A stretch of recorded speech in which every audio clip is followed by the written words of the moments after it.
I wasn't looking for anything dramatic when I walked into the Grand Meridian Hotel on a wet Thursday afternoon. The rain had been steady since morning, the kind that turned the sidewalks into mirrors and made every car taillight look smeared, like someone had dragged a thumb through a wet painting. My coat was dark, my shoes were clean enough for the lobby, clean enough that I'd be able to sign in without making a scene, but I could still feel the damp in the cuffs, the lingering smell of outside on fabric. The air inside the hotel smelled expensive in the way that made you pause. Burnished wood, faint citrus from the floor cleaner, and a whisper of vanilla from whatever candle people were buying to feel calm. Music played low behind the front desk. Not a band I recognized, just something smooth and harmless, like the building itself wanted to keep the world from getting too real. Marcus. That was the name on the reservation.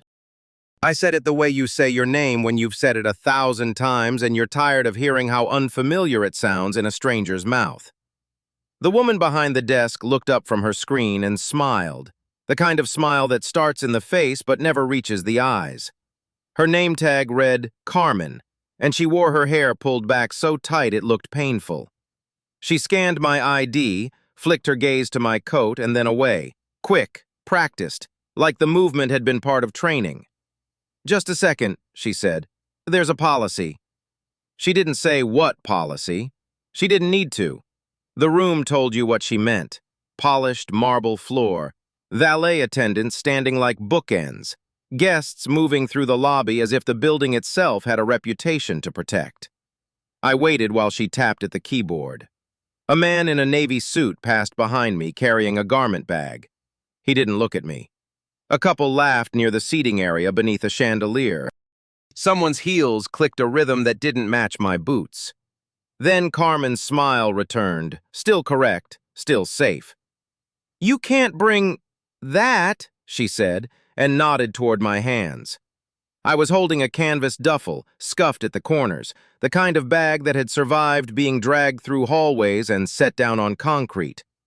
"Into the lobby. There's an area for luggage only, and—" She stopped again, waiting for me to understand. When people do that, when they cut off in the middle, it isn't about the sentence. It's about controlling the temperature. I looked down at the duffel. It wasn't big, it wasn't stained, it wasn't anything anyone would get excited about. But I knew how it looked to her. The fabric had a muted military green. The zipper pulls were worn. The strap had been repaired twice with thread so thick it almost looked like rope. I didn't argue. I didn't correct her.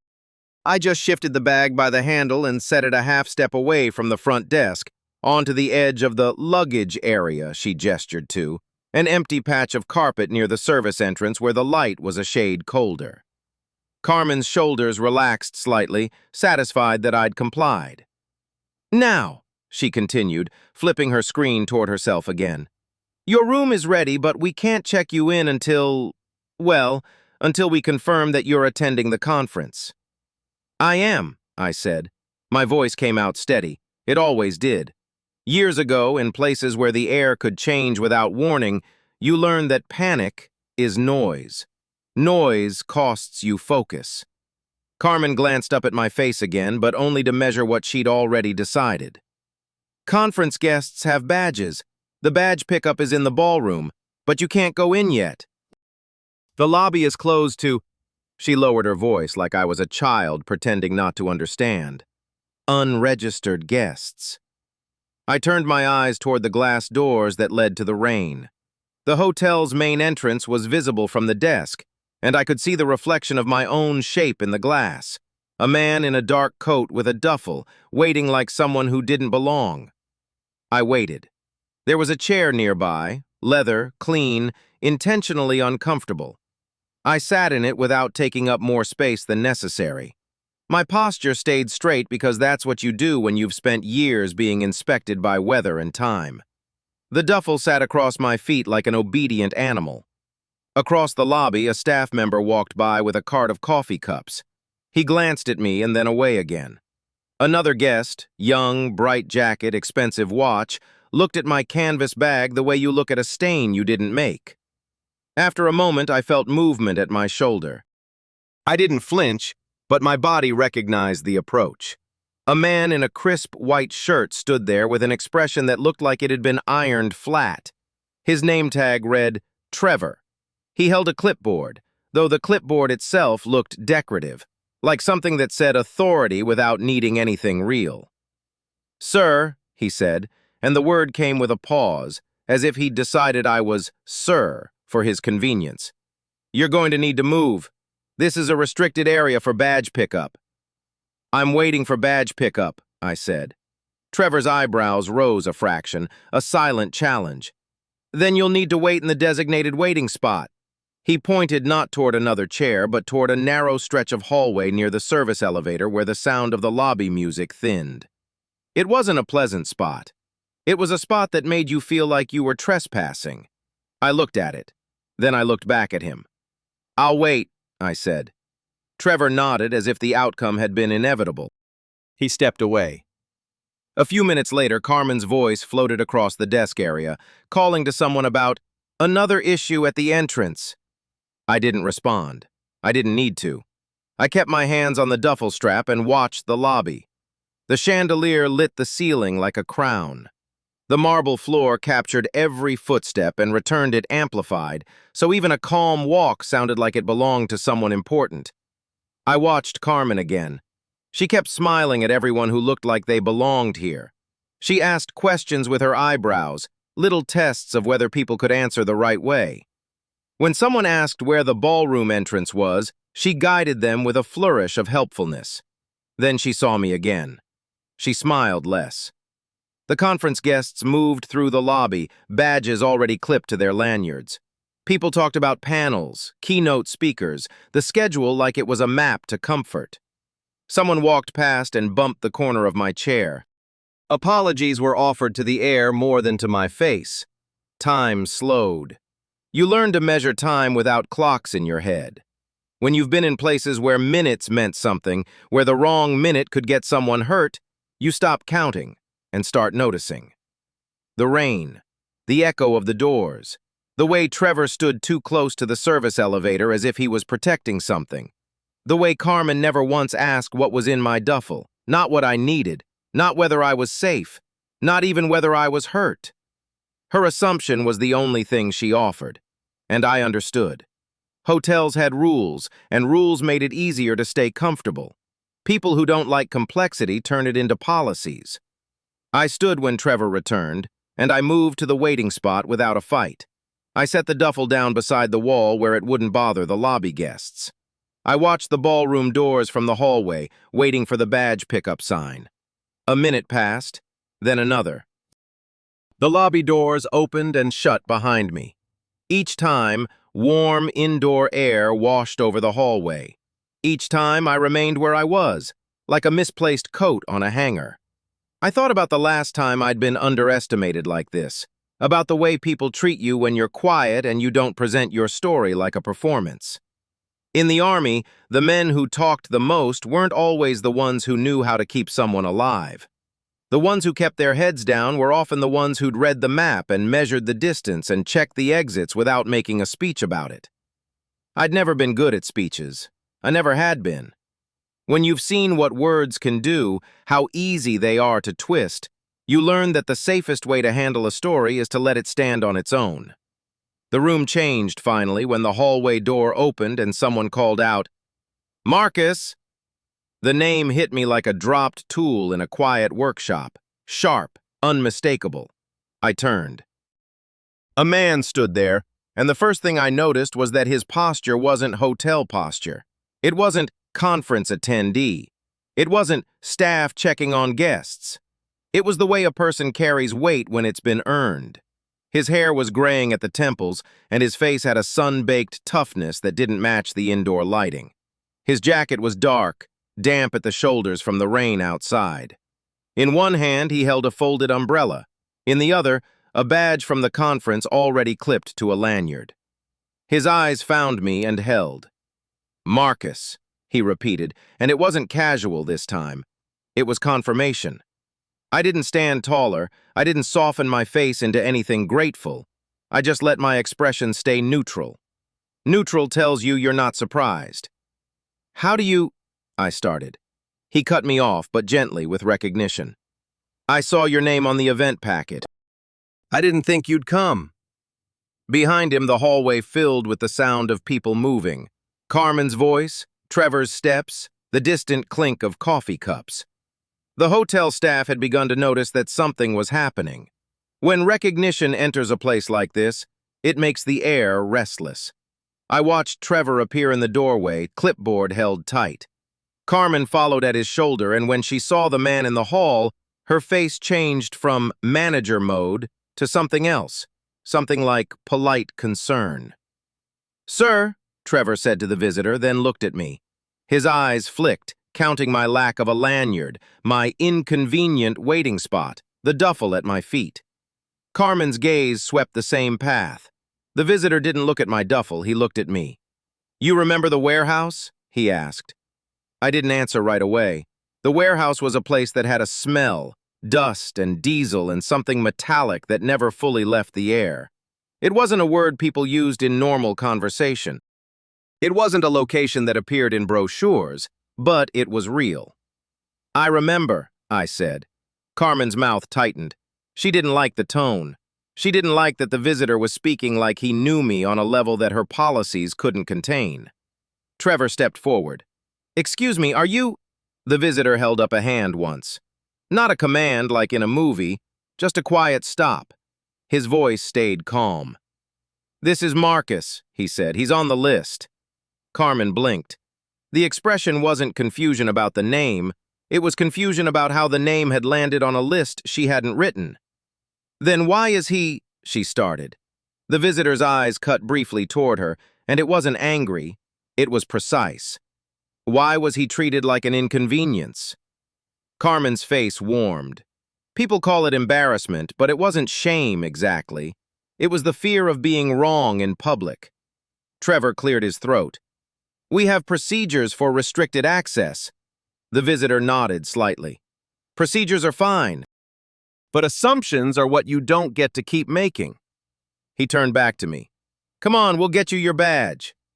He didn't say, "You deserve it." He didn't say, "I'm sorry." He didn't ask for anything. He just acted like what was already true could be made visible. I followed him into the lobby, the duffel rolling behind my steps on its worn wheels. The lobby looked brighter now, or maybe my eyes did. As we passed, I felt the gaze of people I'd been ignoring. Some of them pretended they hadn't seen me in the hallway. Some of them looked away like looking at me would somehow make them responsible. Carmen still stood behind the desk, hands hovering near her keyboard like she could undo the moment. The visitor approached the desk, and he didn't ask for special treatment. He didn't demand. He just placed his conference packet on the counter and tapped it once. "There," he said. "That one." Carmen looked at the packet. Her eyes moved across the page. She froze on something. Her lips parted, and I saw the moment her assumptions tried to catch up. "What is this?" she asked, but her voice was quieter than it had been, less certain. The visitor leaned in just enough for her to read. I didn't hear the exact words from where I stood, but I watched her face as she scanned. Then she looked at me. Trevor's clipboard dropped slightly, not enough to fall, but enough to show surprise. Carmen swallowed. This is a special recognition slot." The visitor didn't correct her, he just waited. Carmen's gaze flicked to the duffel again, as if she expected it to transform into something more respectable. It didn't. It stayed a canvas bag with scuffed corners. But now I could see the truth was inside the documentation, not the fabric. Carmen cleared her throat.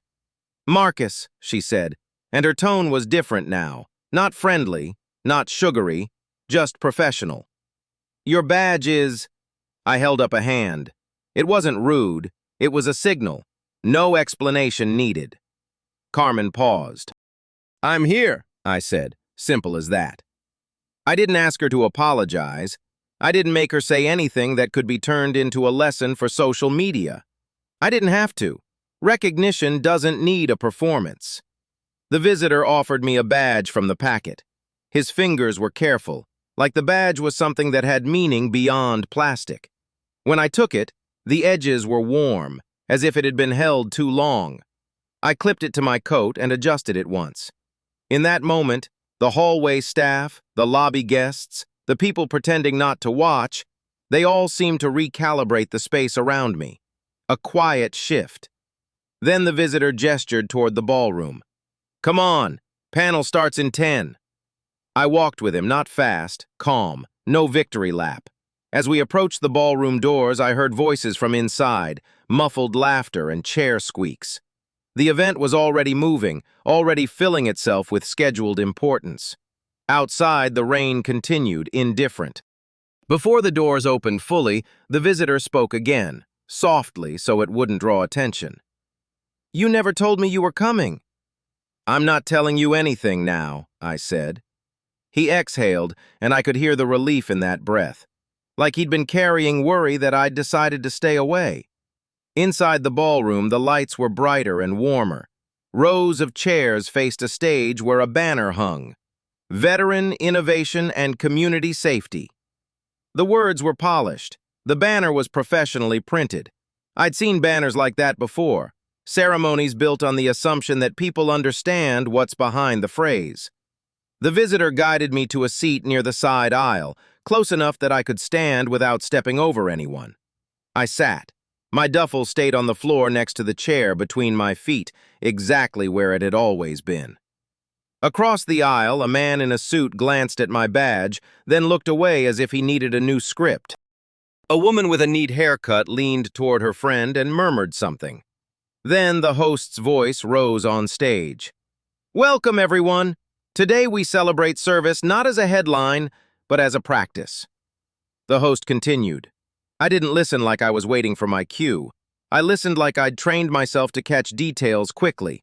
Tone, timing, the shape of the room. When my name appeared, Marcus, he didn't linger. He didn't pause for drama. He just said it. I stood when the microphone passed near me, but I didn't reach for it. A staff member handed me a microphone anyway, and I held it for a second, looking out at the faces. My hands were steady. The knuckle scar on my right hand looked pale under the stage lighting. I didn't boast. I didn't tell stories. I didn't explain how the room had gotten things wrong. I simply said, "I'm here to help the community keep people safe." That was all.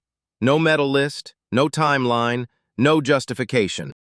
The room applauded politely, first like they were obligated, then like they realized they meant it.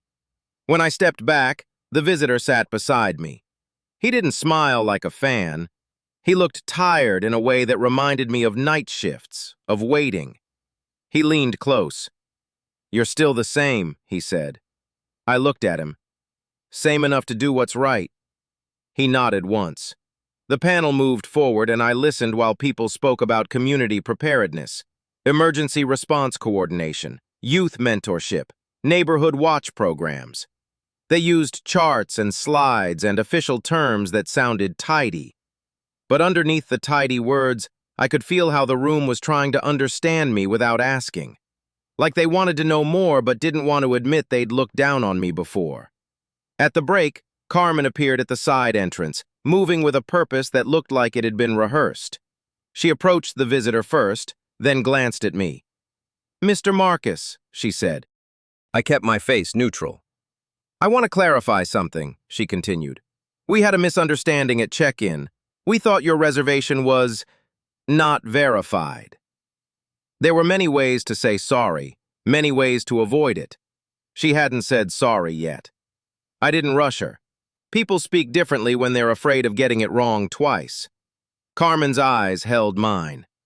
"I reviewed the file," she said, and her voice dropped slightly. "I didn't realize what the recognition meant." The visitor didn't intervene. I didn't demand an apology, but I also didn't pretend the misunderstanding hadn't happened. I could have chosen anger. I could have made it loud. Instead, I let my words stay plain. "You don't have to apologize to me," I said. Carmen's shoulders tensed anyway. She looked like she'd been hit by a note she hadn't expected. "What you have to apologize for," she said slowly, "is what you assumed about me based on my bag and my uniform not matching your idea of a guest." The sentence came out sharper than she likely intended. I could see her deciding whether to deflect, whether to turn it into a story where she was brave for admitting a minor mistake. But then she looked down at her hands, and her voice softened. "Yes," she said, "I assumed wrong." I nodded, not approving, just acknowledging. She took a breath. "There's a way we're supposed to greet people," she said, "like they can't hurt us." I studied her face. People like Carmen were taught that hospitality is control, that kindness is compliance. "That's a good way," I said, "to keep people comfortable. But it shouldn't be the only way." She swallowed again. "What is the other way?" I didn't want to lecture. I didn't want to make her story a lesson for me. Yet I knew she'd been trying to understand. "The other way," I said, "is to treat someone like you don't need their story to be true." Carmen blinked. Tears didn't spill, but her eyes glistened in the stage lighting. I turned slightly toward the visitor, giving Carmen space to decide whether she wanted to keep talking. She didn't. She just nodded once, as if she'd been given something she couldn't carry in her mouth. After she walked away, the visitor exhaled slowly. "You handled that better than I thought you would," he said. I looked toward the hallway where Trevor stood near the service entrance now, pretending to check something on his phone, but watching anyway. "He should do his job," I said. The visitor's mouth twitched, not quite a smile, more like recognition. "You still don't explain," he said. "I don't need to," I replied, because the record was already speaking. We returned to our seats as the panel concluded. Toward the end, the host invited guests for a short community pledge. People stood, made promises about helping volunteer groups, about attending training sessions. When it was my turn, the host didn't ask me to stand dramatically. He just said, "Marcus, would you like to share one commitment?" I took the microphone again. I looked at the room. Their faces held curiosity now, but not hunger. Not for spectacle, for meaning. I said, "I'll keep showing up, quietly, consistently, even when I'm not invited the way you think I should be." The applause that followed sounded different than before, less polite, more grounded. After the session, the visitor and I stepped outside into the lobby area again, where the rain had collected in puddles and the air smelled like wet asphalt. Carmen had gone, but Trevor remained. He looked older now in the harsh fluorescent hallway light.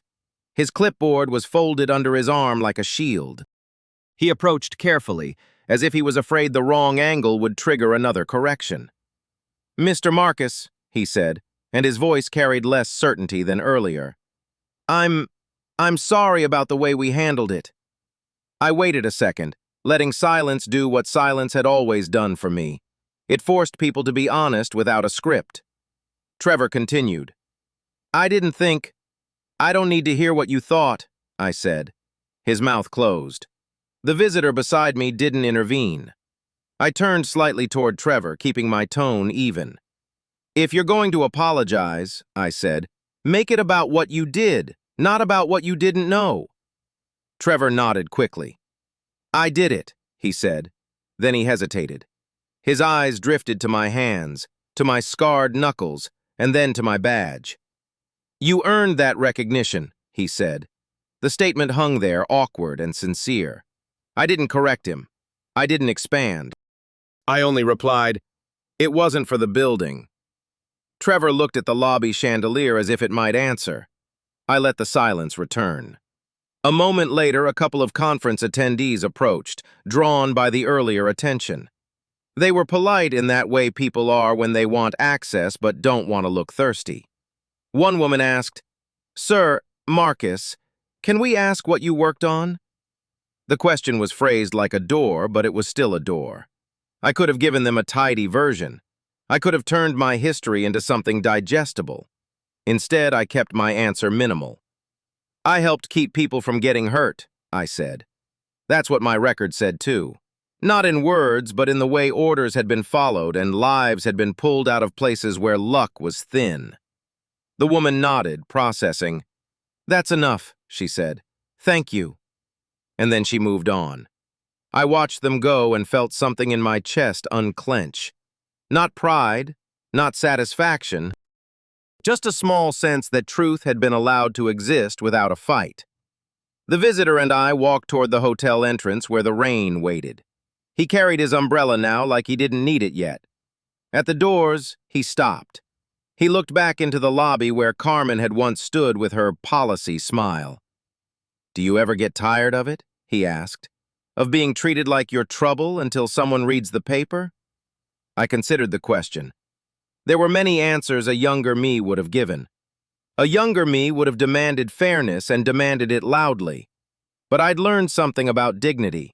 It isn't something you chase, it's something you practice. "I get tired," I admitted, "but I don't get bitter." He nodded. Then he did something I didn't expect. He reached into his jacket pocket and pulled out a folded document, not a brochure, not an invitation. It was old enough that the edges looked softened. He didn't open it in front of me like a magic trick. He kept it folded and simply showed me the top line. My eyes caught the date, the year, the operation name, and the unit designation that I hadn't seen in daylight for a long time. He didn't speak at first. He just let the weight of it settle. "You kept your word that day," he said. I didn't respond right away. I remembered the warehouse, not the banner words or the polished conference branding. The warehouse had been dim, lit by emergency lights that made everyone look sick. It had been loud with distant engines, with radios crackling in static. It had been cold in a way that made your bones pretend they were made of stone. I remembered the small decisions, the quiet ones, the way the night had asked for restraint, because a mistake wouldn't just cost you, you'd cost people behind you. I remembered watching an opening and keeping my hands steady. I remembered how everyone else's confidence had been loud and mine had stayed quiet. I remembered pulling people through a corridor and seeing fear in their faces, and then seeing the fear turn into something else, into focus, into survival. No medals then, no recognition, just breathing. When I finally spoke, my voice stayed calm. I did what I was supposed to do. The visitor looked relieved again, like he'd been waiting for that exact sentence. He folded the document back into his pocket. "People will forget the details," he said. I watched the rain streak down the glass doors. I thought about how fast the lobby had turned its attention once the name on paper appeared, how quickly assumptions had burned off. "They can forget," I said. "My record doesn't." When we stepped out into the rain, the air hit my face like cold water. The sidewalk shimmered. Vehicles hissed past on wet roads. I walked to the curb and waited for the rideshare we'd arranged. The visitor stayed near me for a moment longer. "You know what hurts the most?" he asked. I didn't answer. He continued anyway, but his voice was soft. "Not the disrespect, the wasted chance. They could have treated you like a person the first time. They didn't just lose the truth, they lost the opportunity." I glanced at the hotel doors behind us. Inside, people were already moving on. Applause would become memory. The lobby would return to being a stage for polished assumptions. But I knew something had changed. Not in the building, not in the chandelier, in at least one person. Carmen's eyes, Trevor's apology. A room had learned that restraint could be quiet power, that the veteran in the scuffed coat wasn't a threat. He was simply a man who had lived through something and carried it in silence. I waited for the car. When the headlights appeared through the rain, I felt the familiar calm that came when the moment had ended. I didn't feel like a hero. I didn't feel like a victim. I felt like someone whose dignity had been returned, briefly, plainly, without spectacle. As I got into the car, the visitor offered one last nod, like a salute that didn't need a flag. Then we drove away from the Grand Meridian Hotel, leaving behind the lobby that had judged me and corrected itself. Not because I argued, not because I demanded, because the record finally caught up with the room.